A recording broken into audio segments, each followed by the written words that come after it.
pretend we score the goal.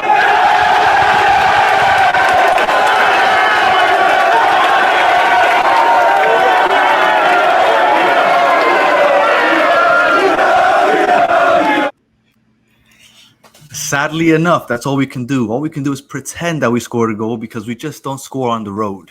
Yeah. But with that, we welcome you to episode number 6, Men in Pink. 4 goals on the road all year. Another shutout last night. How are we feeling, Kris? I mean, it's not good. I mean, it's not that something great was expected against one of the top teams in the East. But, you know, it is what it is. You hate to see them lose. For sure. So we're gonna cover that game. Also gonna cover Cincinnati. But before we got into that, I wanted to talk about our experience last night. Obviously, it was a road game, so we were looking for a place to watch the game. And I will take full responsibility. I was irresponsible. I just assumed that all sports bars or restaurants that showed sports games would be giving a local team's game. Yeah. But I was wrong. We decided to go to walk-ons. Now, Kris, when we got to walk-ons, what did they tell us? I mean, they told us that they don't have local channels. I mean, who does that? I mean, they do have local channels, but they didn't have, what is it, UPN, Channel 33? Yeah, 33. How could you possibly not show a local channel's sporting game? It was mind-boggling to me that I showed up, I waited, I sat, I asked for the game, and at that point, what am I going to do? Get up and leave? The game had already started. And they have like 50 plus TVs in that place. It was incredibly frustrating. Now, at that point, Kris and I started debating something. He decided he wanted to watch the game on his phone. I can't do that. I need to watch it from beginning to end. At that point, I had already missed like the first 5 or 6 minutes. At that point, that's it. I missed the first 5 or 6 minutes. I DVR'd it, and I waited until I got home. Now, Kris says he can't do that. I would love to hear from other people to see how they would go about the situation. I decided to just completely ignore my phone, all social media, and I ended up watching the game close to midnight. You know, I kind of was thinking about that yesterday, and I thought to myself, it's crazy because sporting events are made to be watched live. And if you're watching a sporting event, you know, after the fact, you're like, you know, not giving yourself the ability to be like right there when it finishes, you know? But I mean, look, I wanted to still enjoy our time out because we went out with a group of friends. So I didn't want to ruin it for everybody. We came out with our families and all that other stuff. So I decided to just completely avoid all social media. And I mean, at one point I found out the result because I kind of heard your son tell you what the result was. I tried to act like I didn't hear it. I wanted to come home and make pretend like maybe I was going to be surprised and maybe they actually shocked and won. But no, I already knew the result but before then you I started realized watching. You didn't miss anything. Yeah, I mean, I didn't know how bad the loss was. To my surprise, it wasn't as bad as I thought it would be, but I guess we can get into it. Now, before we get into the actual game, you watched it. What did you think of Yankee Stadium? Well, I just thought aesthetically it didn't look great. I mean, It looks horrible. You know, where the cameras were looking, I'm assuming that there's no fans behind the cameras. I believe there are. I mean, if there are, Jesus. I mean, it's the views I can imagine are brutal from the seats. It's a diamond. It's a diamond, and it has the field going right across it. So you have pockets of fans that are extremely far from the field, depending on where they're sitting. Yes, and I mean, I at some points in the game, I saw the you know, the foul pole. You know, I saw the mound. I saw the foul pole. Yeah. I mean. Yeah, I saw Monument Park out in the background. It's a definite eyesore. But when it came to the actual game, I mean, I know that you're big on how we build up our offense, right? So I guess let's get into the game. You like that we have speed on the outside. But that was basically null and void this game. It was. And I think that's one of the biggest, especially Phil Neville, it seems like he emphasizes on having the speed on the outside. Getting the ball in from the outside instead of working in the middle. You know, Pozuelo's coming into the team to help us out with that. But I think it's a little too soon to have him play Superman at this point. He's got to get comfortable. He has to gel with the team. So, And I felt like at first they were having, obviously they couldn't build. It's going to take adjustments, right? You could tell NYCFC, it's like one of the real home field advantages because I would assume that's the first time we ever played in Yankee Stadium, I believe, at Inter Miami, that is. So it takes some adjustments. And you could tell NYCFC is used to playing in a very tight space, passing the ball within the midfield and building up plays. For the most part, it looked like we were just trying long balls. And when Higuain I'm not going to bash Higuain anymore because, he's been playing a lot better. But when you're trying to hit a deep ball to Higuain on the opposite side of the field, it wasn't working. It didn't look effective at all the first 10, 15 minutes of the game. It seemed to me that they were playing on what are those the field that we just played on recently? The indoor field ago. Those those little 5-on-5 little quick competitive fields. I wish the name escapes me. I know that there's a specific name, and football fans are going to be killing me for this one. Futbolito? I don't know. It might be Futbolito. I just call it those indoor fields. Well, that's what it seemed like that they were playing on yesterday. Just a real small field. And it looked like Miami was lost the first 10, 15 minutes. And in the 12th minute, NYCFC finally scored. But I want you to tell me what you thought of that first goal, because at least Inter Miami fans, obviously, NYCFC fans, not so much, but everybody was up in arms about the goal. Now, they were up in arms about the goal is because, this is the only time I noticed Pozuelo on the field yesterday, honestly. And so right here, he's attacking the middle. He puts a through pass, and then it just gets he just gets it from the side at a really hard angle. Maxi. Well, look. Well, in the beginning of this, you could tell Pozuelo got fouled right here. You're going to see Pozuelo got pulled back. Yeah. No, that wasn't Pozuelo. That was Mota, wasn't it? No, that was whoever it was. They got pulled back. Now, that was right in front of the ref. The one thing that annoyed me about this play is that you can't just assume. Now, that was Pozuelo. You can't just assume that the referee is going to call the foul, as obvious as it may be. Because as you can see here, he got pulled back, and then immediately they stopped playing. Pozuelo, instead of fighting for the ball, because right there you can tell he's being pulled. Yes or no? Yeah, it was a bad call. It was a bad no call. And the referee is standing there. But because it was such a blatant foul, they just stopped and assumed that it was getting called. NYCFC did what they were supposed to. They kept playing the ball. Now, I do think at that angle, I was surprised that ball went through Drake's legs. I thought Drake should have made that stop regardless. Yeah. I could see why he played the ball that way. And my son has actually been practicing playing goalie lately. And so I could see that he probably made the play that way. So that way, in case there's a bounce off, he can be able to kind of play it better instead of dedicating his whole body to the ground. But yeah, that was a tough angle. Well, and Drake didn't have one of his better games. There was a play in that first half where he basically gave the ball to Tati Castellanos, and Tati took the shot from right outside the box. It could have been an easy goal. Drake had a rough day yesterday himself. He's still working on that footwork. He's better hands than feet, but that was a rough start to the game. But I felt like after that, I don't know what it was, but I felt like Inter Miami kind of settled down a little bit, and they started building up their plays a little better. And surprisingly, I felt like they built more chances. Now, I heard some people talking after the game about how rough they looked, but I thought that they played pretty well after that first goal by NYCFC. Well, I'll tell you what I'm looking forward to. I think Callender is going to make out to be a really great goalie for the team. For sure. So I definitely look forward to him developing big time. Well, I did see that Inter Miami had some good opportunities, so that's always great. They did have some. I'll pull up one right now where Higuain had the ball, and he made a beautiful pass to Mota. Now, trying to get the ball past Sean Johnson is no easy feat, obviously. Sean Johnson is one of the best goalies in the country. That's why he plays for Team USA, right? And he had a couple blocks there, one by on Mota, one Emerson later in the game. But I thought that one thing that was missing yesterday, and maybe it was something that I just missed, and maybe I should watch the game over, but I felt like Pozuelo was a real non-factor.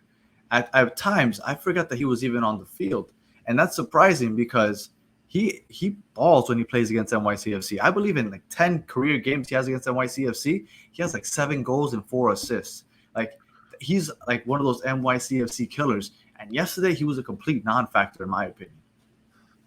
I think it could also be that they kind of know what's coming with him. I mean, they've played him pretty often, and so they know that he is a killer. They know that he's a very good passer. So maybe they just cranked it up on defense for him and said, "Hey, let anybody else make the play." I mean, luckily in our regard, Higuain is a pretty good passer. So that pass shows you that he has eyes as far as passing is concerned. When you see NYCFC play, you can tell that they have a lot of skilled football players or soccer players, I should say. They have a lot of skilled soccer players. Yes. They can work well in small spaces. I feel like yesterday would have been the perfect game to have Bryce Duke and Pozuelo manning the middle of the field. But when you take him out and you have Mota in there instead, yeah, that definitely would have worked out. And Basilev out, I felt like we needed. I mean, we don't have a lot, I suppose, but we needed people that could create for themselves and other people a lot more, and we were lacking that. Now, it's a tail of the season where we're just performing really poorly in the first half. We have 4 goals. I'm sorry, not 4 goals. The last time we scored in the first half was on May 28th. That's almost 2 months ago since we scored our first half goal. It's really long time ago. Really rough. And I'm not sure why. I don't know if they start off slow because they're not engaged. I don't know if they feel the pressure later on in the game. If it's the sub, like we were talking about last week, when the subs come in, they come in with more energy, or Phil Neville is reading the game and then puts in the right subs at the right time. But you know what it is to not score a first half goal in 2 months? Well, and I think that they're sort of trying to find their identity. I don't know if maybe I'm wrong by saying that, but I mean, look, we're missing a big piece with Lassiter playing on the opposite side of on the left side, and we're missing also Bryce Duke. He wasn't in the game. I mean, he wouldn't have started, I believe, but he would have came on off the bench, and I think he would have made a big difference. And one thing I did notice is that we were missing some key defenders. Center back. Damian Lowe was out because of the yellow card suspension. I mean, the fact that Damian Lowe was out of the game, and I think Mabibka, I don't think he started. He didn't start, no. Yeah, and so those 2 guys, to me, they're amazing playing center back. I mean, I think McVay has been playing more than Mabibka. Well, McVay, they've been running him out at left back a lot. Yes. They slid him in. They slid him into center back for Lowe, and then they put Gibbs in at left back. And back to what you were saying about Bryce Duke. Or we can get into the fact that some of the key players were missing. But I think Bryce Duke might have started. I think they might have started him over at left wing. I think that they might have, because they like to move him around. And having skilled passers and people that can create in a small space would have been beneficial in this game.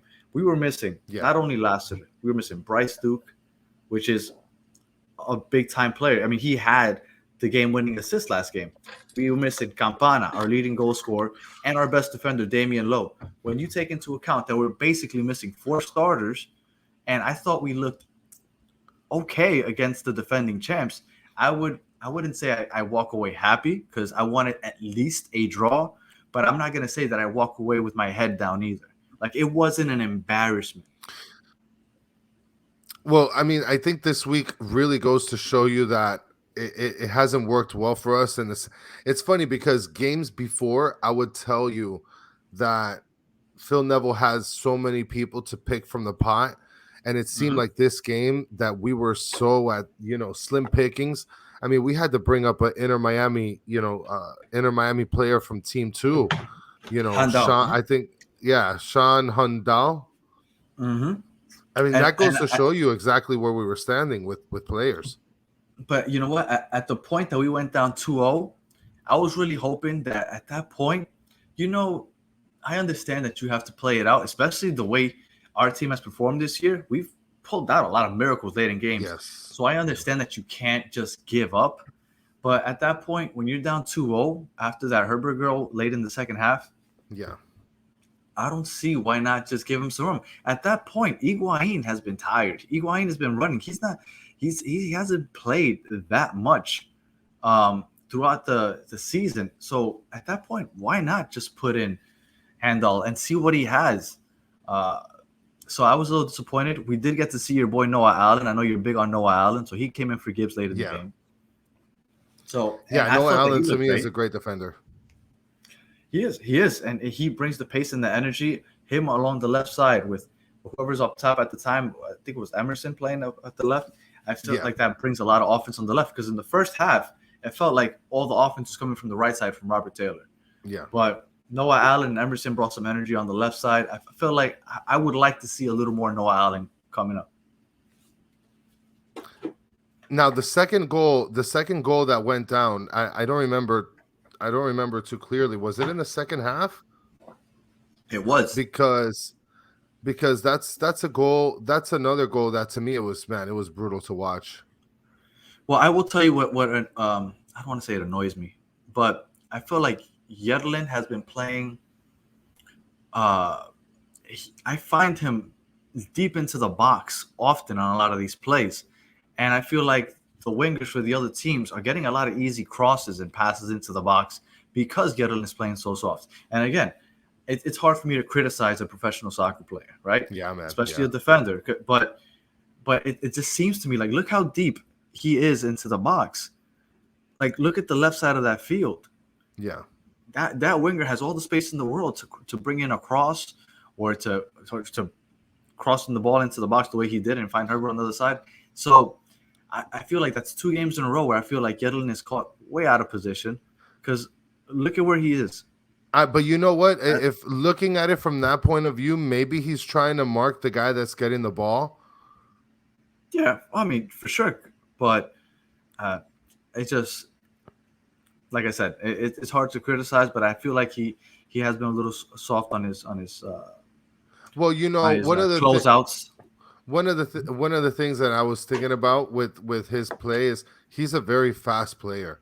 His pace is high, and so maybe he relies on his speed and not only on offense but on defense. So maybe he kind of catches himself where he's like, well, I can catch up, close out. Yeah, I can close out. And then by then it's going to be too late because he is a really good defender. It's just that he is. Sometimes his strength it could be his weakness. The last 2 games, I felt like it's happened to the detriment of the team because it's led to some goals or some good chances. But again, I love Yedlin. I love what he brings to the team on offense and defense. So I don't want to sit here and act like I'm criticizing him like too much. It's just I do feel like he's had a few plays and lapses over the last 2 games that have cost us. But go ahead. No, I was gonna mention one thing that as far as like things that need to happen in my opinion with this team is I feel like at some point the identity is going to be found as far as how the play is going to be in the center of the field. I think that we have a good idea of how we push from the outside. I feel like we're sort of gelling into figuring out ways of playing in the middle of the field to be able to set up and be a little bit more patient. I just don't think that this game was – I don't think that this was the right game in the books to give us the win. I mean, we were all hoping for a win, but it's tough to really put the house on the game in this kind of game. Well, and I agree with what you're saying. There's a certain aspect of Pozuelo arriving where I don't want to say that some people are looking to him as a savior, but I do feel like we are counting on him to finally make this all make sense, right? Like you are the person that's going to make this a well-oiled machine. But when you have somebody that you're depending on that much and they come to your team halfway through the season, it's difficult to adjust and perform at a high level and expect so many things. Because I feel like, I'm expecting him to make a difference, but I do understand that it's going to be an adjustment period, especially since he hasn't had a chance to play with Campana. He played with Campana, a half? Well, I think the expectations are just extremely high for a kind of player like Pozuelo. I mean, you're coming into one of the most, popular teams for better or for worse in the MLS. And of course, there's going to be eyes. Where's the difference? Are you going to make the difference immediately? Is it going to take 1 game, 2 games, 3 games? The moment you get to 4 games, you're going to have a lot of questions coming up. Is this the right signing? Did you, did you did you not strike while the iron's hot? Well, I think he looked great in the first game against Barcelona. I felt like he was the only player that stood out as somebody that belonged on that field with Barcelona. Honestly, when I Yeah, watched that yeah, game, Pozuelo, you could tell he could command the ball and he can keep the ball. So he looked like he belonged there. Not so many other yeah. players, but he belonged. But I felt like yesterday he was just a non-factor. But again, that is just one game, and we got a big game coming up against Cincinnati. But before we get onto Cincinnati, any positives from yesterday that you Um, find? you want to know what positive I saw in the game? What? The positive that I saw in the game was this right here. Is Boy Emerson's strike on goal. Yes. That's the positive that I saw. It was a hell of a shot. It was a hell of a shot. Well, it's funny. I was listening to Inter Miami podcast. Shout out to Yeah. them. And one of I forgot which of the two hosts it was. I think it might have been Dan Harrington. But one of them brought up an interesting point about Emerson. He was giving him credit for that goal he scored, which was a great goal, a game winner, Yeah. obviously. Yes. But then he brought up something that I hadn't considered. Is this good or bad in the long run? Now, what does he mean by that? Does Emerson let this game-winning goal get to his head and decide, oh, that's it. I'm a scoring machine. I'm going to take them all out, and I'm taking every shot I can. Like, is that where that's going to go? It's possible. I could see that happen. He's a young kid. I mean, he was the hero. For better or worse, he was the hero that last game. So is this going to be a good thing or is it going to be a bad thing?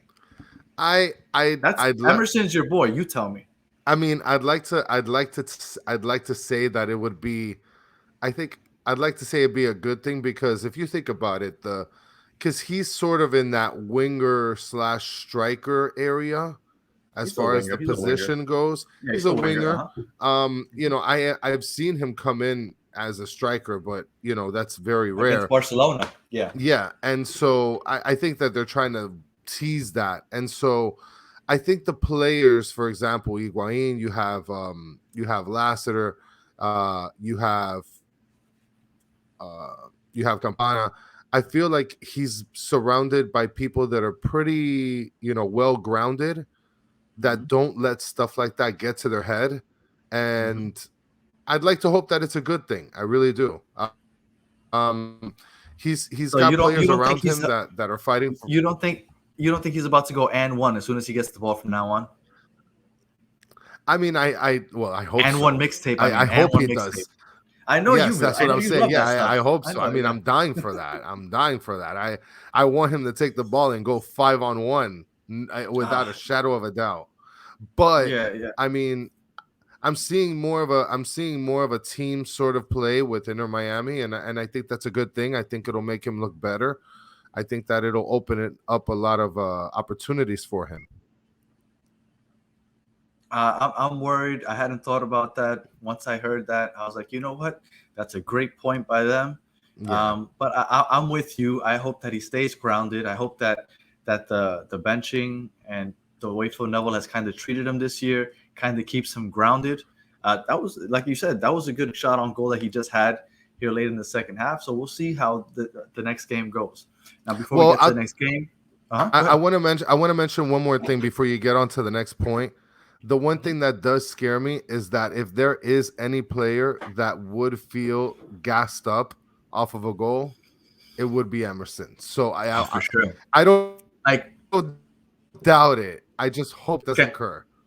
Can you think of another player on this team that might get more gassed than Emerson for scoring?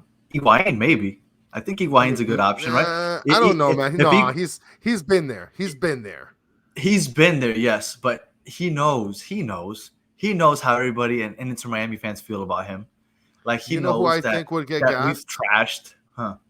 I think that John Mota would get gassed If John Mota because finally connects with one of those 40 oh yard yeah, shots that he takes, if he finally connects, I can see him mm, and he'll take the next 350 yarders. I can see that yes, for he sure. would. That's a I good see one. John Mota and maybe Bryce Duke Nah. because Bryce Duke plays super aggressive. He's got a chip on his shoulder. I love his go getter attitude. Have you seen him speak? He looks like the No, most yeah, he's like super spoken humble. Yeah, person. he's like He's very. he is. He's very nice. But you know what? If you pay attention to some of the words that he says, under all of that is like, look, I'm a freaking football badass. Like I'm here to kick ass and take names. I remember an interview with him saying that he makes his game more like Landon Donovan because of the size and the sort of play. And so I'm thinking to myself, the way that he speaks, it seems like he really thinks like, hey, I'm out here to kick ass and take names. So watch me. So I'm like, if he scores a goal, I'm thinking to myself, this guy's gonna walk around, with his head up his ass. But I want him to get better too, man. He's really gonna be great. Well, he is. He is. He has a bright future with us. Before I get off the NYCFC thing, I did want to bring up Tati Castellanos. That was his last game for NYCFC, and I feel like that Yeah. is his career with NYCFC. Although short, he got in there like halfway through the season in like 2018, I want to say. He was there 2019, 20, and 21, and now halfway through this season. So altogether, if you put those two halves, it's 4 seasons basically. And he went Yeah. through and he came in and he was good, but he like blossomed while at NYCFC and became an absolute baller, won the Golden Boot last year. And I see him and his career with NYCFC kind of came in as a nobody that nobody really expected anything from and became what he became. And that's Yeah. kind of like what we hope Campana could be, right? We hope that Yeah. at the beginning of the year, I heard about him. Okay, we'll see what he does. And all of a sudden, he became what we think is a baller. If he can do that for us for 3 or 4 years and then go move back up to the EPL or whatever it may be, that would be the perfect case for us. Like when I was watching Yeah, most Dati and the way definitely. the fans were cheering for him yesterday, I was like, man, I hope we get that with Campana one day. I mean, I hope so too, man. I mean, he's come out and he's shined brighter than a diamond. And especially when Higuain was just in a funk, and it kind of took Campana on the rise to maybe kind of like reality check Higuain, and it's more playing time is being given to Higuain, and it's paying dividends. Yeah. Well, now let's go to the standings. So we fell to 11th. Now, as we're recording this, it's Sunday night. Atlanta's playing against the LA Galaxy. If Atlanta were to win tonight, we'd drop down to 12th. Oh man, But as you can tell, it's a big cluster between the 12th seed and the 7th seed. yeah, Now, who is there on that 7th seed? Cincinnati. That's Cincinnati. And we got Cincinnati coming up on Saturday. So that is a big time game. Now, before I get into this, I just wanted to make sure that I re-emphasized how bad we are on the road. We have 4 goals on the road all year, but we are a great home team. We're a great home team, and we got Cincinnati coming in. Now, Cincinnati, luckily, has one of the worst defenses in the league. Yeah, that's amazing. Yes, and if you want to look, Cincinnati's last 10 games, they've won 1 out of their last 10 games. 1 out of the last 10 games. So, but they put up a lot of goals against NYCFC, man. Look at that. Yes. Look Well, at I was gonna get into that. So they have only won 1 game, and luckily it was against Orlando because fuck Orlando. So out of the last 10 games, they haven't lost much. A lot of draws, but again, their defense is so bad. Is that right? They score, but they give up a lot of goals also. So we're lucky that we're playing against a bad defense. Why? Because that gives us a chance to get some offense going, right? We get Bosuelo going. Let's see if we can get these things going. But their offense is sick. Okay, we played them already once. We lost to them 3-1 in Cincinnati. We had what's this kid's name? Brandon Vasquez, I believe is his name. He scored a brace. He's two Yeah. goals away from being leading goal scorer in the league right now. Now, we have Brandon Vasquez. We have Luciano Acosta, which I'm going to get into him in a second. And they have this guy named Brenner Saus or something. Now, the only reason I'm bringing up this kid Brenner, well, he had a hat trick last month, but there's another reason I want to bring him up.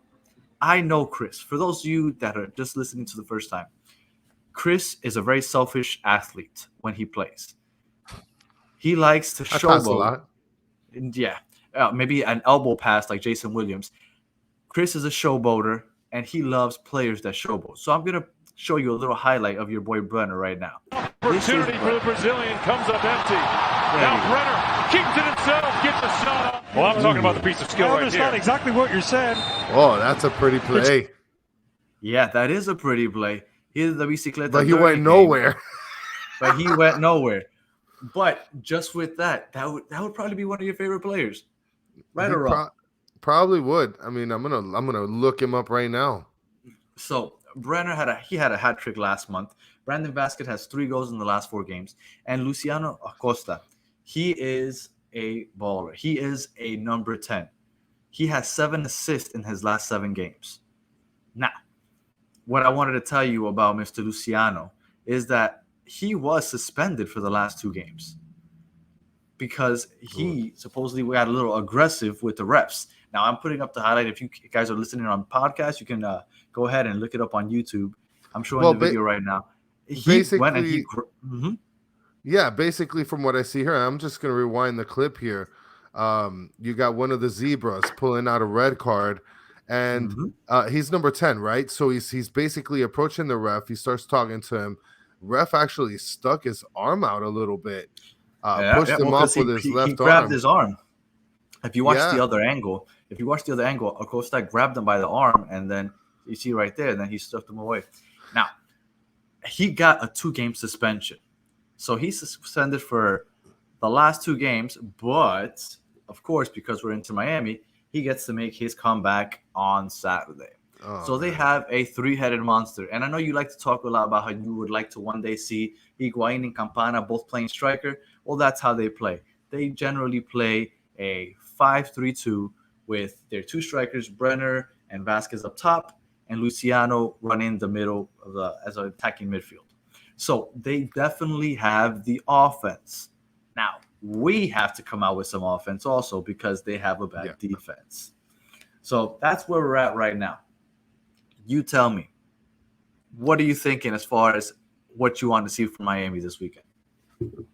Well, I know one of the things that you wanted to mention was that Coco's in Miami, right? Yes. That he's in town. Yes. He is in town. Now, I don't know if that means good things about the visa, but I'm hoping so. Yeah. Well, I mean, if he's in town and it means good things about the visa, then hopefully he can be able to come on and stretch the field, especially since we're hurting with Lassiter being out. Yes. I really would love to see if we can get an update on Lassiter. I just see that he's just still undergoing recovery. I mean, what I'm hoping for is exactly what I said, where we have a double-headed striker attack, and we got Pozuelo sort of coaching, controlling the middle. But then again, we got another injury in Campana. We don't know when he's going to be back. It's going to be tough sledding for sure. Well, I know that you brought up Coco coming in for the Lassiter on the left wing. Coco is actually also a striker, so he can come in as a backup striker while Campana's out. Now, the only thing about Coco is I'm not sure exactly how he's been doing to keep himself in shape. Because Pozuelo, because he was playing in the MLS, it's a quick, right? Like, I've been playing for the last couple of months with Toronto. Boom, I'm ready to go. Coco, on the other hand, was playing in the French league? I think it was the French league or the Italian league. Yeah, it could be. One of those European leagues. I already forgot. He was playing in the European leagues. So the season ended a few months ago. I don't know if he is ready to come in and play regular season games. Like conditioned. Right. The European leagues are just starting their preseasons right now, right? Those friendlies are here in the United States and in other countries. So I'm not sure if he's conditioned or ready to come up and put in big minutes. So once his visa comes in, I think he's still going to be a slow process to get him incorporated into the team. So I'm not sure what we're going to be looking like. But we will have Bryce Duke back. We will have Damian Lowe that's back, great. thank God. So I don't know. What are you thinking? What are you thinking this weekend? Well, I mean, look, this weekend we're playing up against Cincinnati, 8 o'clock game. I'm looking forward to it. Finally, they're playing back at home. It feels like they haven't been home in so long. I mean, and they just played here a week ago. But this, man, it was this loss was brutal. I mean, you want my full prediction right now? Well, I pulled up the schedule, so just since you brought up the home games, I will tell you that we have Cincinnati coming up. Then we have San Jose. Now, that's another bad defense. So we have 2 games going up against 2 of the worst defenses in the league. If our offense doesn't get rolling, if we don't score a first half goal against one of these 2 teams, I don't know what to say. At that point, I give up. We have to just get better in attacking from the beginning. We can't rest our laurels and being patient and setting it up in the beginning of the game. We have to set the pace. Well, we got that game on Saturday, and we're gonna give our predictions right now. And I know Chris's son Jose is really big on Inter Miami also, and he wanted to come out and give a prediction also. So we're gonna get him on here to give a prediction. So I guess I'll start. As a matter of fact, no. Let's start it off with him. I'm gonna go grab him, and all right. First I'll start off. I'll start off while you go grab him. So I got just a second. So Cincinnati, one of the worst defenses in the league, and we're hoping that Miami can get going. Now with Bryce Duke back, I would assume that Bryce Duke gets in there a little earlier than usual, and we have him playing with Pozuelo up the middle because we need to create chances for Higuain. Higuain up on top for 60 to 70 minutes, hopefully not 90 like this past game, can benefit from Bryce Duke and Pozuelo looking for him and finding him. So what I'm looking for is for Bryce Duke and Pozuelo to be out there a little more together and maybe find Higuain for a goal. I do think that Higuain will get on the board. This defense is, for the most part, one of the worst defenses in the league. They give up goals, but they also score goals. I see us winning a high-scoring affair, and I'm going to go 4-2 Inter Miami this weekend. Oh, wow. You're going big. Stadium. Yeah, I think it's going to be a high-scoring game. I think it's going to be one of those exciting games, and I do think we'll score 4. Look, not this past weekend, the weekend before when we played against Charlotte, we should have had 5 goals in that game. Yeah, easy. And I feel like we are a great home team against a poor defense that hasn't won a game in, I forgot how long it is, 1 in their last 10. I feel like we should be able to capitalize. We should be able to score goals. I think Pozuelo finally gets on the board. I think Higuain gets on the board. I feel like we'll have like a Mota might finally get on the board. We'll see. I feel good. I feel good about this coming week. All right, so I'm gonna bring on Jose so that way he can make his quick prediction. I'm gonna go over with him while he stands in on the camera. Come on, Jose. So Danny says, come a little closer. So Danny says that he thinks that this game against Cincinnati is gonna end with Inter Miami winning 4-2. So what do you think about that? What do you think? Do you think that Inter Miami can win 4-2? Nah. What are you thinking, Jose? Give me your prediction, Jose. But I think Inter Miami's going to make 2 goals. Okay, and what do you think about Cincinnati? They're going to make like 1. Okay, so you're saying going Inter Miami 2, Cincinnati 1? Yeah. All right. Yeah. It's in the books. So tell him, what do you think? What do you think? Well, I think what? What do you think? Do you think it's going to be 2-1? Inter Miami wins? I think Inter Miami's going to win. But so it's in the books. 2-1, Inter Miami. Jose's got it. So we're both feeling good. We both think that we're going to come out with some 3 points here, and we're going to beat Cincinnati on Saturday. I'm sorry. You think Emerson's going to score a goal? Nah. What? He doesn't think Emerson's not going to – come on, man. Emerson's going to have at least 3 goals, right? Higuain. Oh. There you go. You think Higuain? So we got Higuain, 2-1, Inter Miami. Now, what does your dad think? What does Kris think? What? So ask your dad. What does he think? What does he predict? I think. What do you think? I didn't hear the question.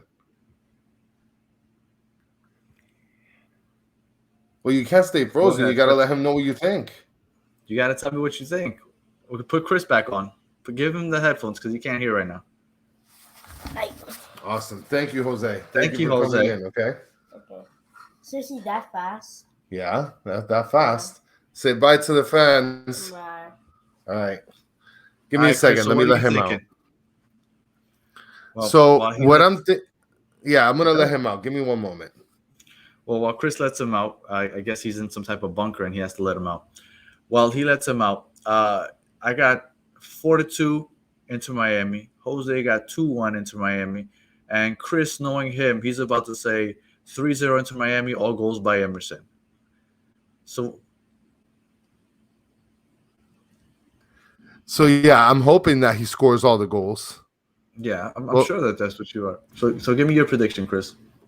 I think, look, a 4-2 to me, it seems, I don't know, man. I mean, it seems like a lot, but then now thinking about how bad their defense is and that they've allowed, a lot of goals. They've been on a bad streak.